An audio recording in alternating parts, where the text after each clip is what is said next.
देखिए, प्लान दिखाने से समय सबसे पहले हमारा एक जाने से, जैसे हम जाते हैं किसी के घर के अंदर, तो पहले एक आम इंसान भाषा में बात करनी है। जिस तरह से हम जिस रिलेशन के साथ में जा रहे हैं या किसी के थ्रू जा रहे हैं, तो हमारे पहला 5 मिनट बनता है वो बिल्कुल एक, जिस तरह से हम एक गेस्ट से या अपने घर के अंदर कोई गेस्ट या मेहमान आता है उससे जो बात करते हैं सेम उसी तरह से शुरुआत बात करनी है। उसके बाद में हमें उस पॉइंट के ऊपर आना है और बाद के अंदर अपना लैपटॉप या प्रोजेक्टर जो भी आप जिसके ऊपर भी आप प्लान दे रहे हो, प्लान फोल्डर के ऊपर दे रहे हो, उसको लेके आना साथ में। और प्लान फोल्डर या लैपटॉप से जो भी आप बातें करते हो, आपको एक्स्ट्रा कुछ भी नहीं करने की जरूरत है।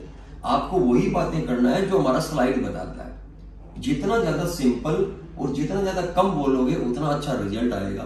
जितना ज्यादा बोलोगे, ज्यादा बोलने के चक्कर में टाइम ज्यादा लगेगा और अगले इंसान को बनावटी बातें नजर आएगी। तो हमें जो भी बात करनी है वो रियलिटी पे करना है। तो देखिए सर, आज हम बात करते हैं वो हेल्थ सेक्टर में, और मेरे पास बहुत बड़ा जान के खुशी हुई दिनेश जी, क्योंकि जिस तरह से रवि सर बता रहे थे कि दिनेश जी बहुत अच्छे इंसान है, अपनी देश सेवा कर रहे हैं, साथ साथ देश सेवा के साथ में ही लोगों की सेवा करने में बहुत अच्छा इंटरेस्ट रखते हैं। तो मैं भी आपसे एक मिलना इसलिए था क्योंकि सर मैं भी आज एक हेल्थ सेक्टर में काम कर रहा हूं और मैं भी लोगों की समाज सेवा के ऊपर बहुत ज्यादा वर्क कर रहे हैं। तो मैंने सोचा कि आज हम मिलके इस समाज सेवा को बहुत बड़े स्तर पे किया जा सकता है। आपके विचार सुन के, आपके बारे में जान के मैं बहुत एक्साइटेड था। और अभी आपसे दिनेश जी रियल में मिलके ऐसा लगा कि रियल के अंदर जिस तरह से बताया गया, आप उससे कई अच्छे नेक इंसान हो और अभी हम मिलके इस काम को बहुत बड़े स्तर पे कर सकते हैं। तो मैं जिस काम के बारे में बताऊं, थोड़ा सा डिस्कस करना चाहूंगा कि आज हम जो काम कर रहे हैं वो हेल्थ सेक्टर में काम कर रहे हैं। सर, हम लोगों को जाके बताते हैं कि क्या कारण है कि आज रातों रात लोगों में किडनियां फेल हो रही, रातों रात हार्ट अटैक जैसी बीमारियां आ रही है, रातों रात बेवजह लोग खत्म होते जा रहे हैं, मरते जा रहे हैं। आखिर ऐसा क्या रीजन आ रहा है? हम उसी के ऊपर बात करते हैं, हम लोगों को जागरूक करते हैं अपनी हेल्थ के प्रति। और एक ऐसा प्लेटफॉर्म, एक ऐसा मंच है जिसके माध्यम से हम हिंदुस्तान के लोगों को घर घर जाके बड़े बड़े प्लेटफॉर्म मंच के माध्यम से हम लोगों को अवेयर करते हैं। और एक ऐसा प्लेटफॉर्म जिसका नाम है असली फेस वेलनेस प्राइवेट लिमिटेड, जिनकी मैं बात करूं, आज से लगभग 7 साल पहले दिल्ली से शुरुआत की थी और आज हिंदुस्तान के हर कोने में इनकी चर्चाएं हो रही है और लाखों लोग इसका बेनिफिट ले चुके हैं। सर, बात करें सबसे पहले कि आज इस कंपनी के बारे में, तो आज 7 साल कंप्लीटली हो गई है, 8वीं साल इसकी रनिंग में है। अब इसी के ऊपर आज हम वर्क काम कर रहे हैं। आज इसका हेड ऑफिस है वो दिल्ली के अंदर है, जहां हम बैठे हैं वो एक हेड ऑफिस है। यहीं से पूरा काम पूरे हिंदुस्तान में ऑपरेट करता है। इसका मैन्युफैक्चरिंग प्लांट है वो जयपुर के अंदर है, जहां से पूरा मैन्युफैक्चरिंग कंपनी का खुद का मैन्युफैक्चरिंग वर्क होता है। आज जितने भी लीगल फॉर्मेलिटियां होनी चाहिए आज हर कंपनी को आगे बढ़ने के लिए, आज पूरी लीगल फॉर्मेलिटी के साथ संस्था काम कर रही है। इसके साथ में सबसे बड़ा सर्टिफिकेट आयुष सर्टिफिकेट, यानी जो भी हमारा प्रोडक्ट खाने योग्य प्रोडक्ट है वो हर प्रोडक्ट को एक क्वालिटी दर्शाता है आयुष, जिसकी आज हमारे जितने भी खाने योग्य प्रोडक्ट है वो सारे आयुष द्वारा सर्टिफाइड है। सबसे बड़ी बात करूं कि आज हर इंसान एक अच्छा काम करना चाहता है। सर, आप भी अच्छा करना चाहते हो, मैं भी अच्छा करना चाहता हूं। हम कैसे जाहिर करें कि हमारा काम अच्छा है कि नहीं? तो सबसे पहले मैं आपको ले जाना चाहूंगा champion of the change award, जो कि संस्था को पिछले 2 साल से रेगुलर दिया जा रहा है। और ये अवार्ड उन लोगों को दिया जाता है जो दुनिया की भलाई करने के लिए आगे आते हैं। तो आज जान के खुशी होगी कि संस्था को पिछले 2 साल से रेगुलर इस अवार्ड से नवाजा गया है। तो आप पहचान सकते हैं कि हमारा काम किस स्तर का हो रहा है।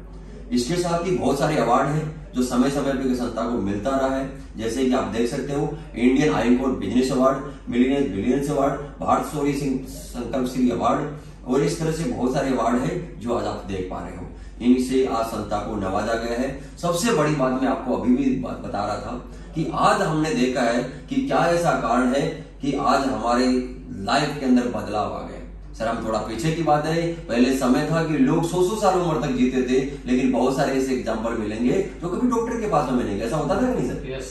लेकिन आज के टाइम में लोगों की जीवन प्रक्रिया बदल गई, लाइफ कम हो गई है और जीवन स्टाइल का लाइफ स्टाइल है वो बदल चुका है। तो आप देख सकते हो स्लाइड के माध्यम से कि पहले लोग 100 साल जीते, लास्ट बुढ़ापे में थोड़ी प्रॉब्लम आती थी, आज थोड़े दिन ठीक ठाक रहता है, पूरी लाइफ ही दवाइयों के सारे। ऐसा क्या रीजन है? रीजन है हमारा खान पान।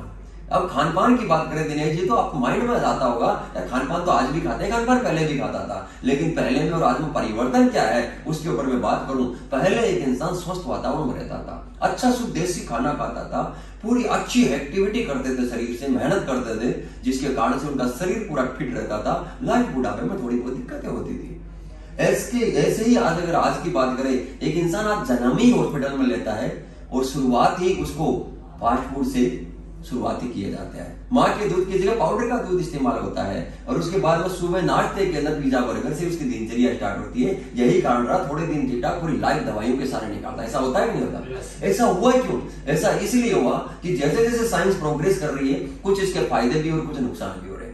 अगर फायदे की बात करें, पुराने समय की बात करें, तो ऐसी ऐसी बीमारियां सर जैसे आप जान के हैरान हो जाते थे, लोग महामारी बीमारी का रूप देते थे, जैसे कि प्लेग, डिप्थीरिया, कुकर काशी, छोटी माता, बड़ी माता, ऐसी बहुत सारी बीमारियां थी जिनका कोई इलाज नहीं हुआ करता था। आपने देखा होगा गांव के गांव खाली हो जाते थे। लेकिन आज धन्यवाद करना चाहेंगे मेडिकल साइंस का कि आज इनका नामो निशान खत्म हो चुका है। रीजन क्योंकि आज ये जो फैलती थी बीमारियां, वो चूहों से, बैक्टीरिया से और मच्छरों से फैलती थी और आज मेडिकल साइंस ने पूरी तरह से इन पे कंट्रोल कर लिया है और आज इनका नामो निशान नहीं है। लेकिन आज की बात करें तो ऐसी ऐसी बीमारियां जिनका कोई इलाज भी नहीं है, जैसे कि asthma, heart attack, cancer, sugar, इस तरह की बहुत सारी प्रॉब्लम में है जो दिन प्रतिदिन बढ़ रही है, जिनका कोई कंट्रोल भी नहीं है। रीजन क्योंकि ये चूहों से, बैक्टीरिया से और मच्छरों से नहीं है।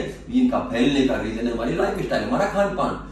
खान पान ही अगर बीमारी का कारण बन जाए तो उसको कैसे दूर किया जा सकता है? सर सोचने वाली बात है, ऐसा है कि नहीं है सर? yes. अब ऐसा किस कारण से हो रहा है वो जरा आप देख सकते हो कि क्या गलत हो रहा है। हमने देखा पुराने समय में जो खेती होती थी वो नेचुरली तरीके से होती थी, नेचुरल खाद भी डाला जाता था। लेकिन आज के टाइम में बिना पेस्टिसाइड कुछ भी इस्तेमाल नहीं होता, बिना केमिकल कुछ तैयार नहीं होता। पहले के टाइम में खाना बनता था खुले बर्तन में, टाइम के अनुसार पकता था, आपने भी देखा होगा। लेकिन आज के टाइम में खाना टाइम के अनुसार गलता है, प्रेशर कुकर, माइक्रोवेव में तैयार होता है। पहले के टाइम में कोई फास्ट फूड का इस्तेमाल नहीं होता था, लेकिन आज के टाइम में शुरुआत ही फास्ट फूड से होती है। ऐसा हो रहा है कि नहीं हो रहा? yes, पहले के टाइम के अंदर लोगों की फिजिकल एक्टिविटी बहुत ज्यादा थी। 1 किलोमीटर, 2 किलोमीटर, 5 किलोमीटर, 10-10 किलोमीटर लोग पैदल जाते थे अपने काम करने के लिए। लेकिन आज के टाइम में फिजिकल एक्टिविटी खत्म हो गई है। 100 मीटर, 500 मीटर भी जाएगा तो कार, बाइक, साइकिल का इस्तेमाल करेगा। ऐसा हो रहा है कि नहीं? yes, यानी सारी चीजें आज बदल चुकी है। इसके साथ ही सबसे बड़ा क्या गलत हो रहा है, क्या कारण है कि हमारी बॉडी एक कंडम होती जा रही है। देखें कि हमने पढ़ा भी है, सुना भी है सर, कि हमारी बॉडी को मेंटेन रखने के लिए प्रोटीन, विटामिन, कार्बोहाइड्रेट, मिनरल्स, इन सबकी जरूरत होती है। और ये मिलती है हमें नेचर मेड चीजों से, प्रकृति की बनी हुई चीजों से, फल, सब्जियां, फ्रूट, अन्न, इन सबसे। लेकिन आज इंसान इन चीज का यूज क्या करता है? मैन मेड चीज है, फास्ट फूड। अब मैं सोचने वाली बात है सर, जो चीजें इनमें मिलेगी क्या इसमें मिलेगी? नहीं मिलेगी। इनमें मिलेगा उल्टा यूरिया, शुगर, साल्ट, केमिकल। यानी हमारे साथ वही हो रहा है कि दिनेश जी आप बाइक यूज करते हो, बाइक में पेट्रोल की जगह डीजल डालोगे तो क्या होगा? यानी इंजन सीज होना ही होना है। आज हमारे शरीर के अंदर अगर हम जो चीज चाहिए वो नहीं डालेंगे तो हमारे शरीर में बहुत सारे विकार पैदा होंगे। इसके साथ ही और बहुत सारी दिक्कत हो रही है कि आज के टाइम में आपने देखा होगा कि हमारे हिंदुस्तान का ऐसा कल्चर था, ऐसा मौसम था कि सीजन वाइज सब्जियां और फ्रूट आती थी। लेकिन आज के टाइम समय में हर समय हर सीजन की हर सब्जियां तैयार मिलेगी। Reason chemical, pesticide. शाम को केमिकल डाल के आते हैं, सुबह सब्जी लग के मार्केट में चली जाती है। लोग गमलों के अंदर सब्जियां तैयार कर रहे हैं। सर ऐसा हो रहा है कि नहीं? yes, पहले जमीन ज्यादा थी, पैदावार कम थी, आज पैदावार बढ़ रही है, जमीन घट रही है। Reason chemical. इसके साथ ही air pollution, radiation, water pollution विश्व की सबसे बड़ी भयंकर समस्याएं आज सामने मंडरा रही है, जिनका कोई किसी पर कंट्रोल नहीं है। इसके साथ ही कोल्ड स्टोरों के निर्माण हो चुके, जिनकी बहुत सारी प्रॉब्लमें हो रही है। इसके साथ ही हमारे जितने भी मसाले वगैरह है उसमें हर में केमिकल्स इस्तेमाल आज हर दिन आ रहा है, हर दिन मिलावटें आ रही है, हर दिन बड़ी बड़ी खबरें आ रही है कि धनिया पाउडर में गधे का लीद तक लोग मिला के जा रहे हैं, हल्दी पाउडर में कलर मिला के बेचा जा रहा है, मिर्ची में लकड़ी का पाउडर बुरादा मिला के बेचा जा रहा है। अगर इसी तरह से घटनाएं घट रही है, अब आप बताइए सारी चीजें आज बढ़ रही है कि नहीं बढ़ रही? क्या कोई आज इनका कंट्रोल? हमें पता है कि बिना केमिकल कोई सब्जी नहीं आएगी, लेकिन हमारे पास कोई रास्ता नहीं है कि उसको हम अवॉइड करें। और ये चीजें नहीं को हमें पता है एयर पोल्यूशन बढ़ रहा है, लेकिन इसका कोई इलाज हमारे पास नहीं है। और ये सारे खतरे बढ़ते जा रहे हैं। इनके कारण से भयंकर दुष्परिणाम आज दुनिया को भुगतना पड़ रहा है, जिनमें बात करें सबसे पहले हार्ट अटैक की। हिंदुस्तान में पिछले 5 साल का रिकॉर्ड उठा के देखे तो सबसे ज्यादा मौतें हुई है वो हार्ट अटैक और कैंसर से हुई है। ऐसा हो रहा है कि नहीं हो रहा? बिल्कुल सर। इसके साथ में आपने देखा होगा शुगर। आज हर घर में एक तो इंसान शुगर का पेशेंट मिलेगा, चाहे किसी तरह का शुगर। हाथों का टेढ़ा होना, रातों रात लगवा मारना, मोटापा। पहले लोग जाते थे डॉक्टर के पास वेट बढ़ाने के लिए, आज उल्टी समस्या हो रही वेट घटाने की। हाइपोटेंशन, छोटे छोटे बच्चों को चिड़चिड़ापन, 10-10 साल के बच्चों को बीपी की प्रॉब्लम, हार्ट अटैक का आ रहा है, कैंसर जैसी महामारी। जो कि आज दिन प्रतिदिन भयंकर तरीके से बढ़ती जा रही है। हड्डियों का खोखलापन हो जाना, 40 साल के लोगों का घुटना जवाब दे चुका है, भयंकर तरीके से प्रॉब्लम बढ़ रही है। और साथ ही एलर्जी, इसके बारे में तो नाम लो उतनी एलर्जी, किसी को धूप से, किसी को धूल से, किसी को कपड़े से, हर तरह की एक एलर्जी बढ़ती हुई जा रही है। इसके साथ ही बहुत सारे रीजन, लीवर लोगों के खराब हो रहे हैं, भयंकर तरीके से किडनियां खराब हो रही है। इस तरह की दिन प्रतिदिन बीमारियां बढ़ रही है कि नहीं बढ़ रही? अब आप बताइए दिनेश जी, इनका कोई इलाज बताए मार्केट में? ना कोई इलाज है भी तो डॉक्टर भी कहेगा रेगुलर आपको दवाई खानी पड़ेगी। और साथ में एक चीज यह भी बोलता है कि ज्यादा एलोपैथिक नहीं लेना, एक टेबलेट बहुत बड़ा नुकसान करता है। और नुकसान की बात करें सर, एक पैरासीटामोल का भी अगर गूगल पे साइड इफेक्ट करके उठा के देखे तो 3 पृष्ठ में बढ़ जाएगा सर, खत्म नहीं होगा। अब आप सोच के देखिए कि सर एक टेबलेट अगर इतना नुकसान कर सकती है तो मैं जितने भी बीमारियों का नाम बताया कि 1-2 टेबलेट से काम चलेगा नहीं। यानी 10 टेबलेट एक टाइम की खानी पड़ेगी और तब तक खानी पड़ेगी जब तक इंसान जिंदा है। और सीधा सा मैसेज आता है, एक इंसान एक बीमारी को खत्म करने के लिए उसका लीवर खराब हो जाएगा, किडनी खराब हो जाएगी, आई खत्म हो जाएगी और 2 से 3 साल में मरने से कोई बचा नहीं पाएगा। सर हकीकत ऐसा है कि नहीं? बिल्कुल सर। अब दिनेश जी, अगर इन्हीं का अगर यही हाल रहा तो आने वाले समय में इंसान को बचाने का रास्ता नहीं मिलेगा, क्योंकि आज देख रहे हैं किस तरह से हालात बिगड़ते जा रहे हैं। लेकिन मेरा एक सवाल ये चीज है, क्या ये बीमारियां आज से पहले नहीं थी? क्या पहले भी थी? क्या पहले इतने हॉस्पिटल थे? नहीं। इलाज तो पहले भी होता था। पहले इलाज क्या था? पहले देसी नुस्खे था, यानी लगभग घर में ही बहुत सारी बीमारियों का इलाज हो सकता था। लोग खान पान कर ठीक करके ठीक हो सकते थे, लोग घर में काढ़े तैयार करके ठीक होते थे कि नहीं होते? लेकिन आज क्यों नहीं होते? आज लोग बस भागदौड़ की जिंदगी। बिल्कुल सही कह रहे हो, आज भी हो सकते हैं, लेकिन जैसे जैसे हॉस्पिटलों का निर्माण हुआ, लोगों को सुविधाएं बढ़ी, लोग सुविधाओं की तरफ भागने लगे। सिर दर्द हो गया, 2 टेबलेट खानी पड़े, आज का अभी का भी ठीक होना चाहिए, नुकसान चाहे कितना कोई मतलब नहीं है। और डॉक्टर का भी मतलब यही चीज है कि करोड़ों रुपए लगा दिया, अभी करोड़ों रुपए इसी से हमें निकालना है, इससे ज्यादा कोई मैटर नहीं है। करोड़ों रुपए मेरे को इसी से निकालना है, तो आपको चाहे बीमारी हो या ना हो उसको प्रोसीजर करना है। यही हालात बढ़ती गई। आज कंपटीशन हॉस्पिटलों में बढ़ता जा रहा है। जहां 100 mg की टेबलेट से काम होता था, वहां 500 mg की टेबलेट भी काम नहीं कर रही है। और यह हालात बढ़ता गया तो आने वाले समाज में किसी को बचाने का कोई रास्ता नहीं मिलेगा और अपने लोगों को आंखों के सामने मरते हम नहीं पाएंगे। तो क्यों न दिनेश जी, आज हम एक समझदार इंसान होने के नाते हम अपने परिवार को और समाज को वापस उसी चीज से अवेयर करके उसी चीज पे ले जाके अपने शरीर को वापस स्वस्थ रख सकते हैं बिना किसी साइड इफेक्ट के। और वो चीज है आयुर्वेद। हम उसी खान पान को वापस चेंज कर सकते हैं। और वो चीज बोलती है, आयुर्वेद बोलता है, सुबह उठते 2 गिलास गर्म पानी पिया जाए तो बहुत सारी बीमारियों से दूर हो सकते हैं।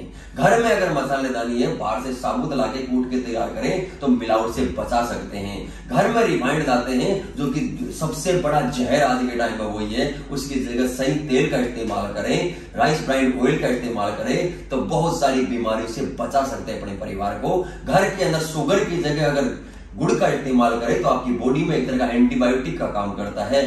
कच्ची हल्दी का इस्तेमाल करें, धनिया पाउडर का इस्तेमाल करें, इसके साथ में हल्दी का इस्तेमाल करें तो बहुत सारी बीमारियों से बचा जा सकता है और अपने शरीर को स्वस्थ रखा जा सकता है। लेकिन फिर भी किसी इंसान को कोई शरीर में कोई तकलीफ है तो बहुत सारे नुस्खे काढ़े हैं जो आयुर्वेद में आप जानते हो, जिनको घर में भी बहुत सारी चीजें अवेलेबल है, उसको इस्तेमाल करके स्वस्थ रख सकते हैं। लेकिन सबसे बड़ी प्रॉब्लम है दिनेश जी, हमें जानते हैं कि आयुर्वेद काम करता है, लेकिन आयुर्वेद का नॉलेज हमें नहीं है, क्योंकि इसकी कोई एजुकेशन हमें नहीं दी गई। और ये जानते थे हमारे संजीव सर भी, और इन्होंने ये बीड़ा अपने हाथों में उठाया कि इंसान को स्वस्थ रखने का एक ही तरीका है कि अपने हेल्थ के प्रति अवेयरनेस करना और अपने खान पान को सुधारने से हम इंसान स्वस्थ जिंदगी जी सकता है। और उन्होंने अपने हाथ में लिया कि लोगों को हेल्थ की जानकारी नहीं है, प्रोडक्ट की जानकारी नहीं है, लेकिन मैं उनके लिए प्रोवाइड कराएंगे। और आज हमारी असली में संस्था ऐसे काढ़े लेके आई है जो इंसान यूज करेगा तो आने वाली बीमारियों से बचेगा, और अगर किसी तरह से वो ग्रसित है तो उन बीमारियों से बाहर निकल सकते हैं। ऐसे कुछ काढ़े हैं जिनके बारे में सर मैं आपको डिस्कस करना चाहूंगा अगली 10 मिनट।